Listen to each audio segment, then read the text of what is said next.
Hello, ladies and gentlemen, and welcome back to the Heavy Pen.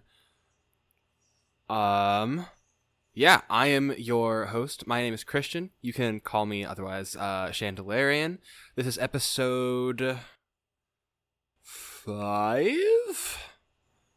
It's either episode 5 or 6 of the Heavy Pen podcast. The show where I sit alone in a room talking to you and myself about stories, storytelling, why it's cool, and why it matters, and responsibility and stuff. It has been a hot second for me. For you all, it will not be. There will not be a very big span of time for you all listening at home or, wherever you are. But we're back. I'm in a slightly different room, and I'm excited to jump back into everything. Today's episode is going to be a lot of fun. This is kind of a I'm not honestly 100% sure how to explain my feelings about it. That doesn't make a lot of sense, does it? Yeah, so as you've noticed today, the episode title of today, the food analogy.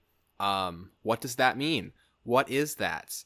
Well, to put it simply, the food analogy is kind of just a way of explaining how I approach creation and consumption of stories, and also kind of like a pretty solid way of like measuring what they are and how they kind of interact with us. I'm kind of tripping over myself, mostly because I'm out of practice, and partially just because like this is a thing that has existed kind of just in my head for so long that I have never really spoken it out loud, I guess.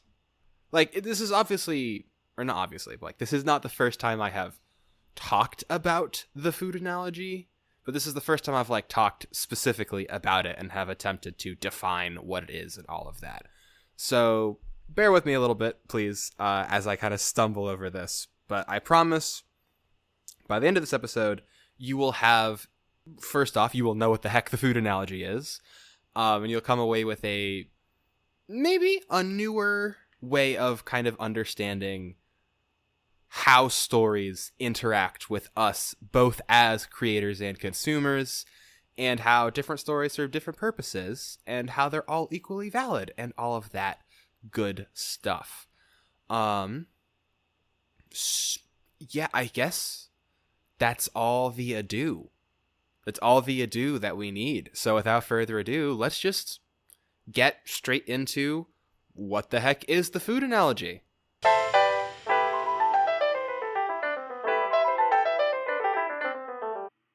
So, the food analogy. What exactly do I mean when I say the food analogy? To put it simply, the food analogy is just how I think about the stories that I personally consume.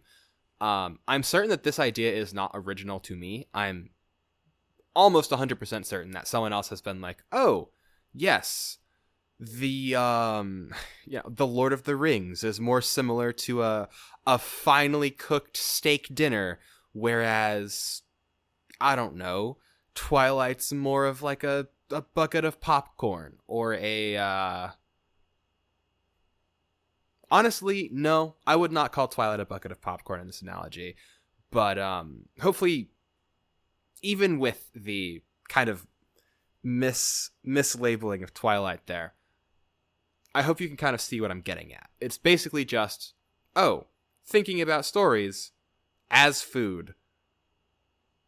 And yeah, that's the entire thing. So before we start explaining some specifics and giving examples of different things, let's just start with why.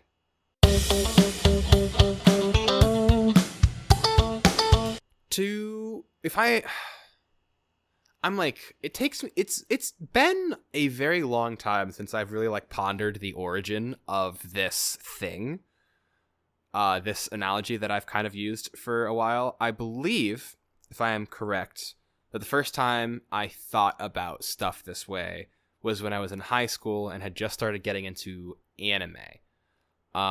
As with most of, I don't know if this is as true nowadays, but like I feel like my generation, or at least when I got into it, I was like at the tail end of the generation of people who would like, get into anime and then just super, super get into it as they're like introduced to just this new shiny thing that's got all these cool stories and animation effects and all of that good stuff. And then it's from Japan and yada, yada, yada, yada. There's just a period of time right after, you as a young kid get introduced to all of it, where it's like, it's all that you consume and you're consuming a lot of it because you just kind of want more. It's so different. It's so new to what you're used to that you just really, really lean into, wanting to consume it. So you consume a lot. And it was during that period of my time. I forget what, I think he called it time dilation. There's a really fun YouTube video done by, I believe it was done by Giguk. If I've said his name correctly. I hope I've said his name correctly. But there's a very fun YouTube video where he's like the life cycle of a weeb or whatever. And this specific stage, I believe he called time dilation, which I honestly agree with. I really don't know how I had so much time in high school to start thinking about my consumption of media in terms of like, oh, I need to portion things out in certain ways. Because like nowadays, I barely watch YouTube. Well, actually, that's not true. I think I watch a lot of YouTube, but I barely watch outside of YouTube very much, just because, as you know, life and all that stuff, time has a way of getting away from you. But back to what I was saying, during my time dilation stage, I started thinking about the shows I consumed in terms of how much they had going on and kind of like what their intended purpose was. Like when I was watching Full Metal Alchemist, that was I quote myself directly here, that was my main course show. That was like the thing that I was watching, which was the big boy. It was the one that had the plot, that had the stuff that I was really leaning into, the meat and potatoes of whatever I was consuming at that point in time. And then I would work outward from that, and I would have like my side dishes. There's one show. This show is kind of like a perfect example of that. It's a show called The Disastrous Life of Saiki K. It is very funny. It's a gag show. It's just a bunch of little jokes strung together over the course of 20 minutes. And you put an episode of that on, and then it ends, and you're like, man, that was fun, and now I'll go back to whatever I was doing. And that is Saiki K. And that's kind of like a side course show. Not necessarily a full course meal, but something that you can just have on the side, or less like whenever you want something to reach for. I think another term that I used was like, it was my snack food show.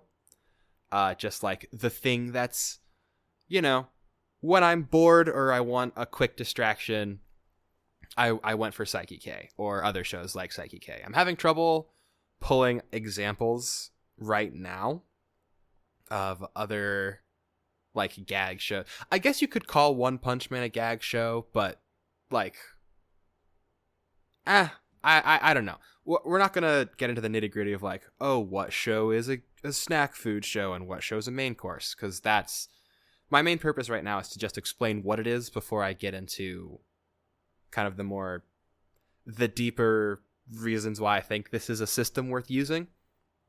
But yeah, that's what I meant by a snack food show. I tangent a lot. I've noticed about myself in these episodes, and just in general, I tend to I like to connect ideas a lot. So while I'm talking, an idea will connect to what I'm talking about, and then I'll start talking about that idea. I'm not going to let myself do that now. I actually almost just started doing it, but I noticed that I've done that a lot.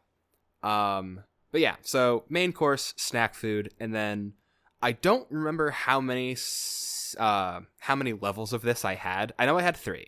I at least had the main course, the snack food, and then I believe I called it the dessert show. I forget what this third category was. I don't think there were more than that. Obviously, you can push this illustration as far as you want.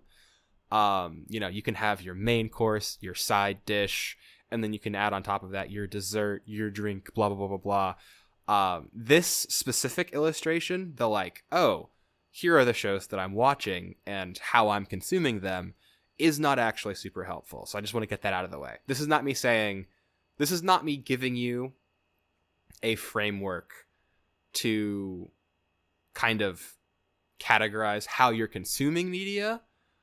More so, this will become a framework to kind of help you understand how media affects you and kind of ways to categorize media in general. But this is not me saying, hey, you should watch a bunch of shows at once and you should watch these shows for this reason. You should watch one big show that's real, important, and matters whenever you have time to sit down for an actual thing, and then whenever you're just bored, here's your snack show.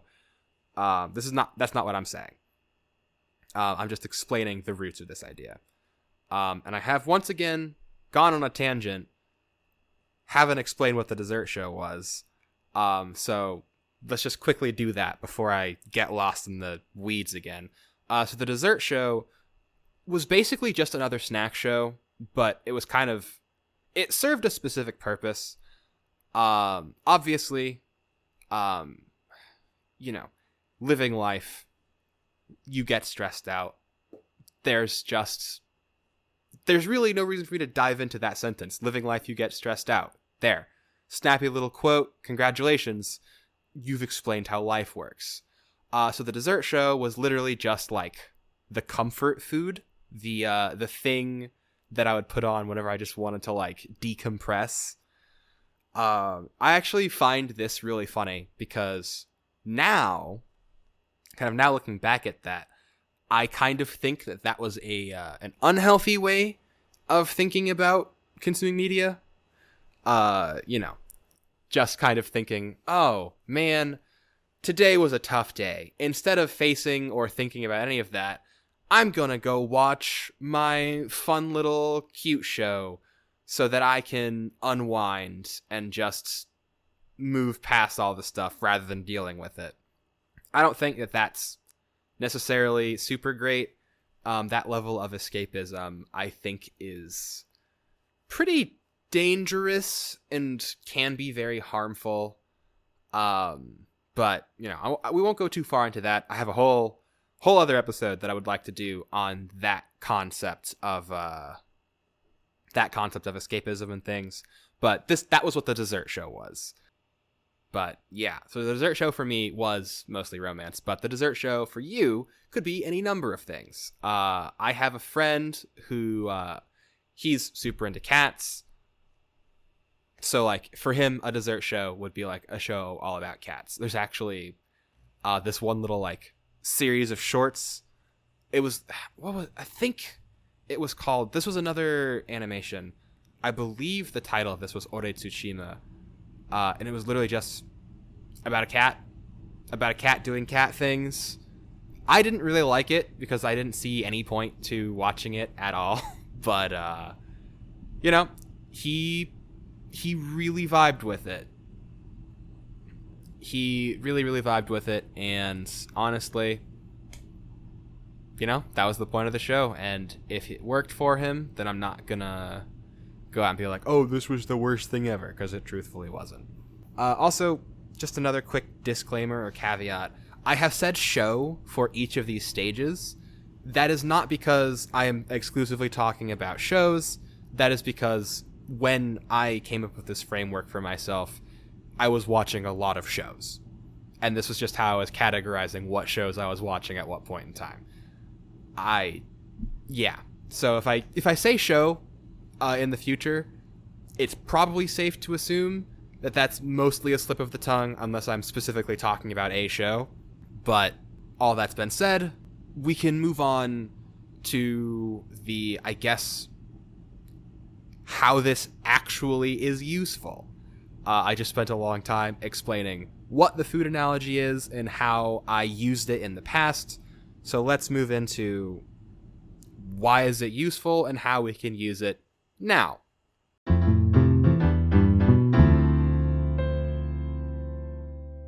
So why do I think the food analogy is worth the 25 minutes you have now spent listening to me talk about it?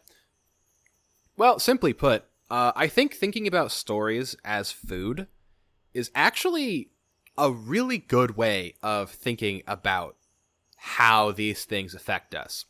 I know that I've talked a lot in these past couple episodes about how important it is that the stuff we create be good for people. And yeah, hopefully you can kind of see where I'm getting at after I've kind of repeated myself there. When a chef creates a dish, there is probably a consideration of the fact that this dish will have some effect on that person's body. I believe that the same thing applies for all manner of storytelling and stories, and how we as the creators of those things should think about how we make stuff. And then same way on the consumer side, you know, it's the idea of like a bag of chips won't hurt you, but 10 bags of chips every day over a year, you'll start seeing some effects.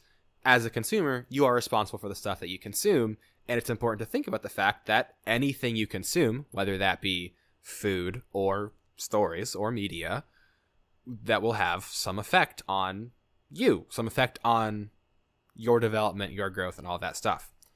So that's why the food analogy, I believe, is kind of a valid way of looking at all of this stuff.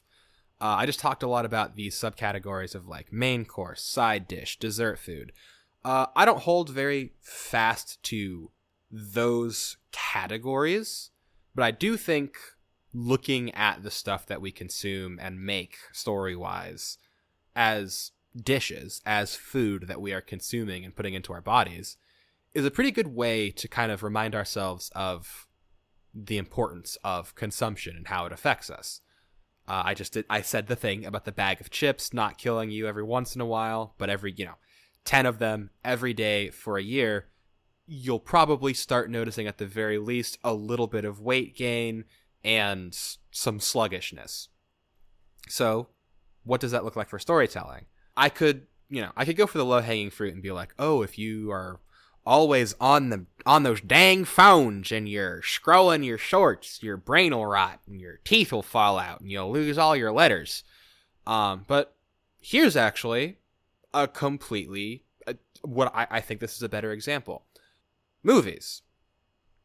There has been, I've noticed, a lot of discourse surrounding how like the quality of movies that just kind of get cranked out nowadays has really gone downhill. And yeah, I honestly think that that's kind of like a thing. And there's a lot of reasons for that. Industry stuff, blah, blah, blah. That's not what we're here to talk about. We're here to talk about how does this stuff matter to you? If you watch like a random like cheesy superhero movie that's got nothing else going on beyond just being a superhero movie, there's nothing wrong with that. There's nothing wrong with watching 10 of those. There is nothing wrong with watching a lot of those regularly over a long period of time. However, if that becomes all that you consume, if that becomes the only thing that's shaping your perspective on the world as you grow, you'll start to notice some negative effects. Now, I know that this is kind of where I'm going to start losing some people, because now I'm talking about how, oh, if you only watch Marvel movies, you'll notice you become more of a Marvel character. That's not what I'm saying, but there is something to be aware of here. In the same way that when you eat, what you eat affects you on a physical level. What you consume, what you take in through your eyes, through your ears, however you're consuming these stories, it affects you. It penetrates through your kind of conscious mind and does interact with you on a very deep, on a soul level.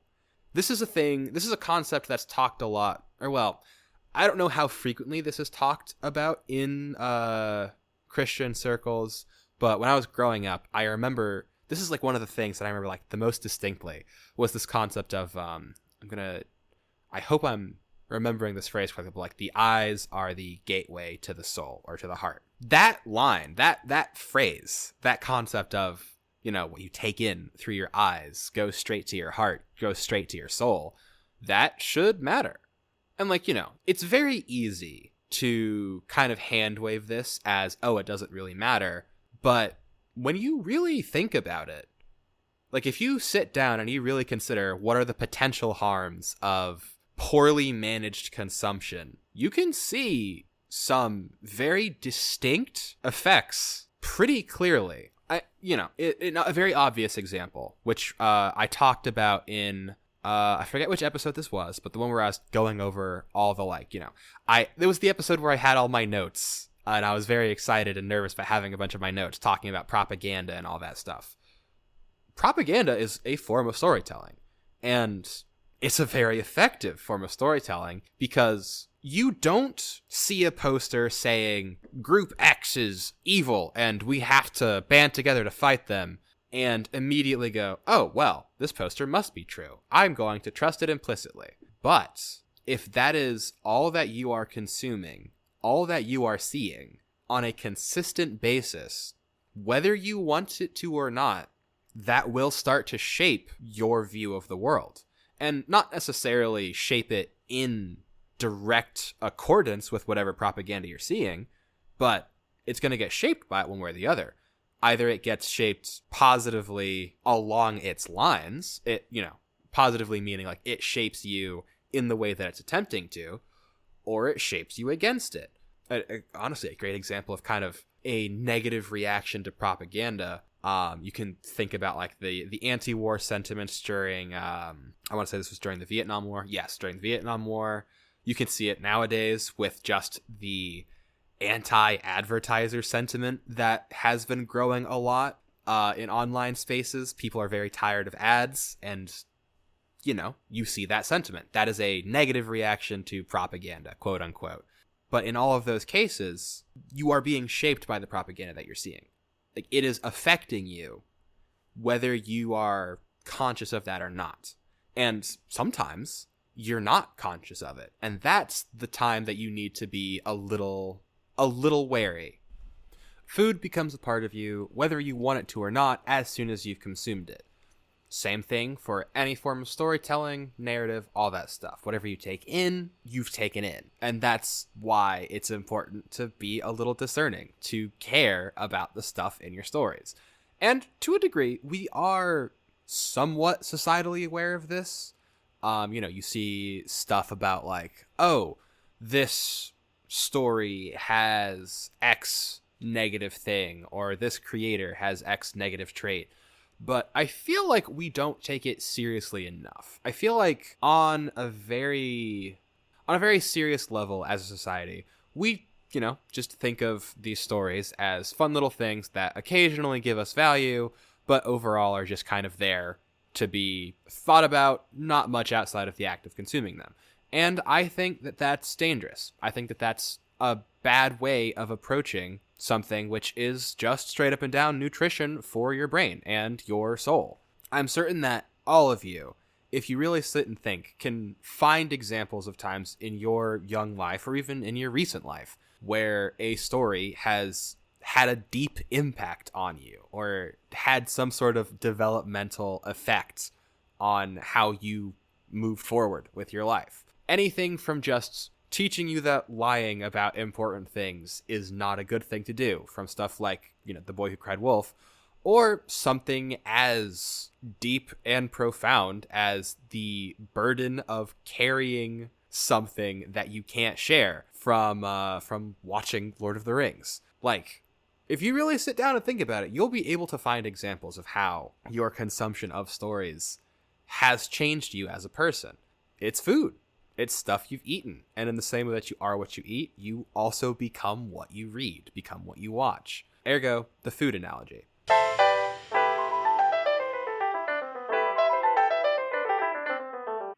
So, what is the point? What's the goal here? What am I saying by kind of bringing all this up? Well, in a very big way, this is just kind of an awareness raiser, a reiteration of the point that I believe I've said, I don't know how many times at this point. Stories are important, and it's important that we as creators are responsible as we create them, and important that we as consumers are discerning with what we consume. So let's get into like ways to apply the food analogy to consumption and creation. Let's start from the consumption side, because I think that is probably it's the more widely applicable, and I think the more widely necessary thing. Because, I know that I've spent a lot of time by now kind of, standing on the street corner with a sign saying, "The end is near, be careful what you read, or else it will turn you into a radicalized, radical anti-pasta terrorist or something." But once again, the aim of this podcast, the aim of this show, the aim of my entire existence on doing this is not to scare you, not to say, hey, this is bad.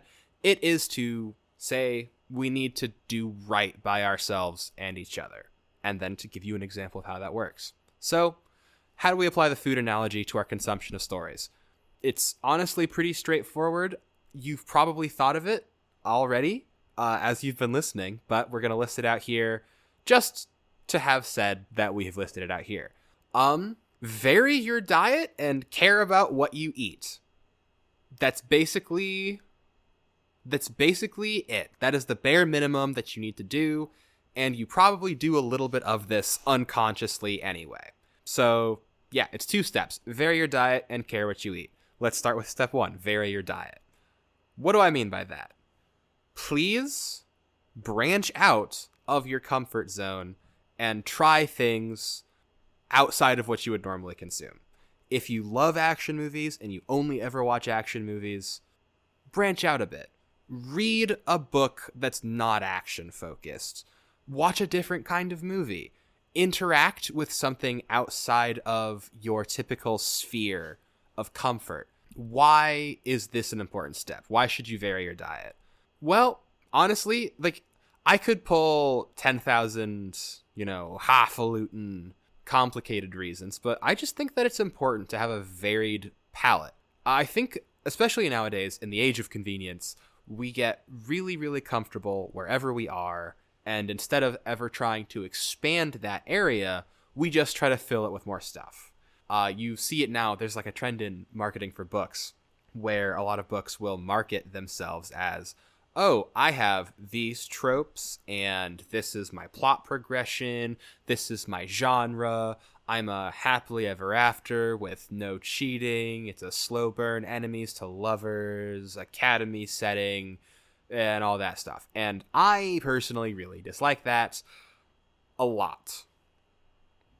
Comfort is important. I know that there's a whole conversation about how important comfort is or isn't, but comfort is important. It's important to have the ability to be comfortable, but it is just as important to step outside of that zone of comfort, because if you're comfortable all the time, you will never grow.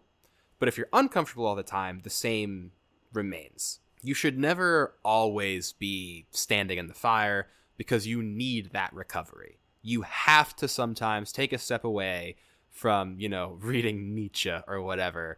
Let your mind relax, let yourself process what you've consumed, and just live life in neutral for a bit. Not neutral, but, in a lower gear for a little bit, just so that you can respond and adapt to what you have consumed.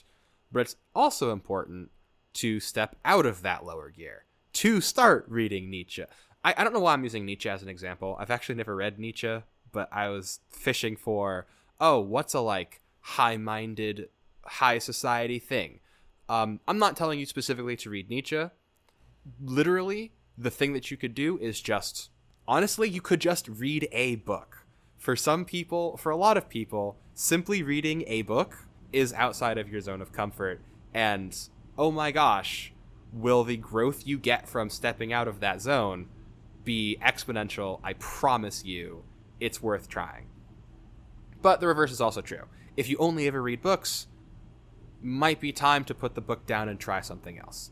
And, you know, if you aren't looking to step outside of an entire category of story, just step outside of the typical genre. I mentioned action at the beginning, so, you know, if you're super into action movies, try watching something not action focused, something a little calmer, something that focuses less on stuff exploding and more on like interpersonal drama and all of that stuff. If you only ever consume fiction, and I know some of you are already gritting your teeth as I say this, but nonfiction is there, and I promise there's a lot of really good stuff in it. And not just like, oh, history textbooks and science. Like, there's a lot of creative work out there.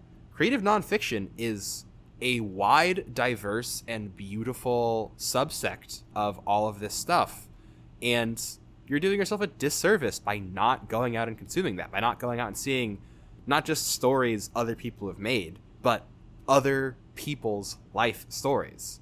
You know, nonfiction's great. There's a lot of really cool stuff in there. But we're focusing right now on being varied. Never only draw from one well, because if that well is poisoned, you will never know. You cannot see the flaws with the way you do things from inside of the place where you're doing those things. It's just simply not a thing. Yes, there are probably edge cases, but 99.99999% of the time, you will never see the flaws with how you do things if you stay within that sphere. And you will also never grow. You'll never discover the lengths to which you can develop if you never push yourself. So, vary your diet. Try stuff you don't normally try. Go places you don't normally go. Step outside of your normal area. And now we go to the other one. Vary your diet and care what you eat. Now we're on care what you eat. In the same way that vary your diet, I believe, is pretty self-explanatory, care what you eat, I also think is pretty self-explanatory.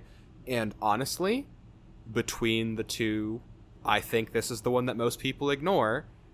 And it baffles me. To be completely honest, and a little sharp, I guess, it baffles me that this is the step people disregard the most.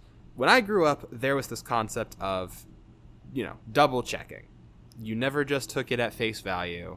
You know, don't believe it. It's the thing of like, oh, don't believe everything you read on the internet, and don't take something at face value. You know, double check it, look at it, consider it, all that stuff. And people just don't do that. People will just consume slop and leave it there. And I don't understand that. And I'm getting sharper than I mean to be. But this is, I think, the most important thing as a consumer that you need to be aware of for yourself. But you have to care what you do and what you interact with, which I get involves a little bit of extra effort. But the alternative is you will be shaped by forces that you are not fully conscious of, and before you know it, you will find yourself very far down a road you did not know you were walking because you just didn't care. I don't understand how that's a thing that people can live with, so this is me saying don't. Like, it's important to consider what you are consuming. And this can look, once again, different depending on who you are.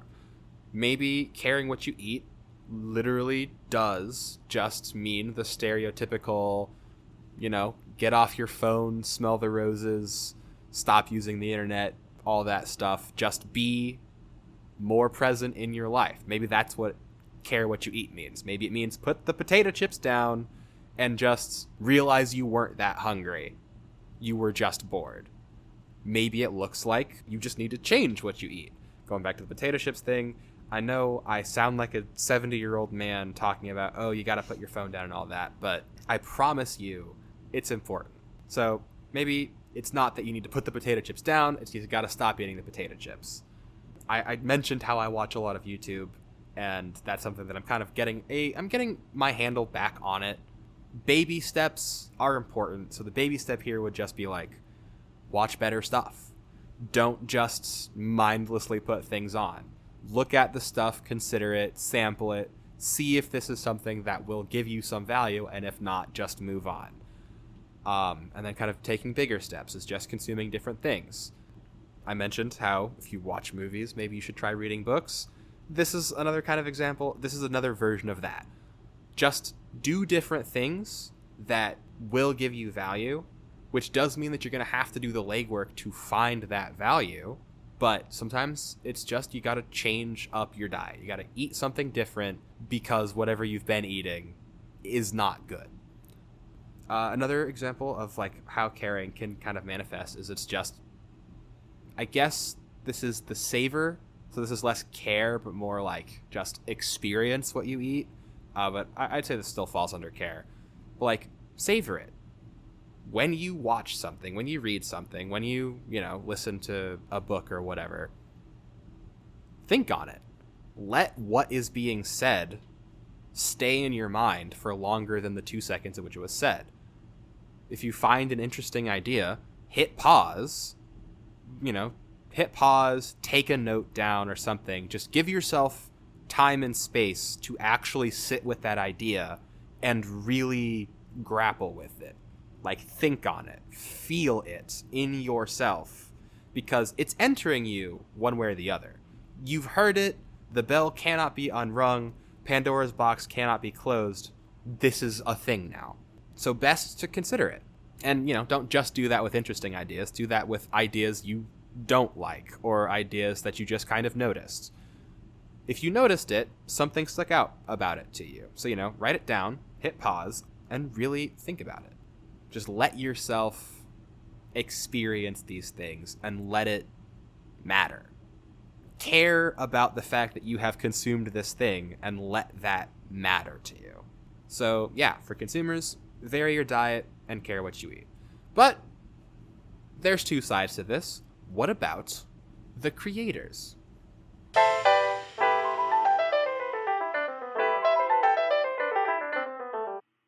For all my creators out there, all my chefs, all my cooks, and all that stuff, it kind of goes back to, I believe I said this in an earlier episode, you got to care. You got to care what you're making. And that's kind of that's really kind of the only thing that I think I have here to say for creators with the food analogy. Because there will be people who say, oh, you have to create high-minded things, or, oh, you have to be literary about it. I have a lot of problems with that kind of separation, but I also just don't think that that is necessarily true. There is a place in this world for your dinky little, I just want to make a cute 4-panel comedic comic strip. There's a place for that, and that place is important. You are just as valid as the people writing doorstopper fantasy novels, or as the academics writing literary nonfiction. Your 4-panel comic strip is just as important, because not everything needs to be a main course. Snack foods and comfort desserts are equally as important as the main courses. And as the amount of main courses and people who consider themselves to be main course creators increase, the sides and the desserts become more important due to their scarcity. Sometimes you don't have to be Tolkien. It's okay to just be you. It's okay to just make your thing that's designed to just be fun and light and refreshing, and to not feel any which way about that. You have to care about what you're putting into that. Sticking with the food analogy, if you're making junk, make the highest quality junk that you can. Use natural sugar, natural flavoring, don't use red 40, all that stuff. But you can still make junk. Like, I like potato chips. They're great. The people who are like, oh, potato chips are the worst. Everyone's lying. Everyone likes potato chips. That's why there's 2 billion of different freaking brands of potato chips on the planet. There are not 2 billion brands of potato chips. That's not a real number. It's a hyperbole. But that's what I'm getting at. It's like, There's a place in this world for potato chips. And healthy people can and do eat potato chips. It's about only eating potato chips. It's about the stuff in the potato chips being designed to addict you and to make your body stop working. That's where the bad part happens. But potato chips in and of themselves are not bad. There's nothing wrong with potato chips. If you are making potato chips, just make good potato chips. And the same thing goes for the dessert people. And once again, the dessert category is kind of entirely subjective, and there's nothing that's objectively a dessert, I think, because that's more just a person's response to it. But like, if you're going out of your way to make something that is comfortable, just make it good. Put good stuff in it, Use honey and not pure sugar. I mentioned Girl Meets World earlier, and now I'm thinking about the one episode where Farkle made muffins that were straight sugar blocks, and then Riley and I've forgotten her friend's name, and I feel so bad about that. The one played by Sabrina Carpenter. They made muffins with no, it wasn't right. It was the boy whose name I forgot, who's from Texas. I'm so upset. This is a tangent. Anyway, they made muffins that were sweetened with honey and actually sounded really good, but they sold worse than the sugar cubes because they were sugar cubes. And then one of the people who was burnt out on the sugar cubes tried their natural healthy muffin and was blown away by how much she actually liked it and felt good to eat. Be that person. Make the good muffin, if for no other reason then, so that when people get to you, they eat your muffin and then they come away being wow, that was a pleasant thing and I don't feel awful afterwards. Make good stuff. Care about what you make, regardless of what it is that you're making. As long as you care, as long as you are conscientious about the act of creation that you are doing, aware of the effects that it can have on people, and you make decisions intentionally, as long as you care and you are thinking about what you are doing, then I'm confident that whatever you end up creating will be good for people and have value. And if you're not thinking about that stuff, if you're just making it to make it, or you're just cranking it out because why not, I would argue that you should probably not do it like that and care.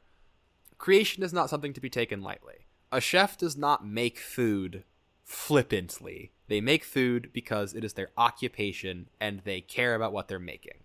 Am I getting a little too far into the weeds with this analogy? Maybe. But I think I've explained what I mean. For consumers, vary your diet, eat different things, and branch out, and care what you eat. Make sure that what you're eating is good for you, and savor the stuff that you are eating so that it being good for you, you can be aware of the effects and you can magnify them by really considering what's going on inside of you. And for creators, for my cooks out there, just care. Be conscious of what you're making and just care that what you're doing matters. Be aware of it and care. And I think then you'll be okay.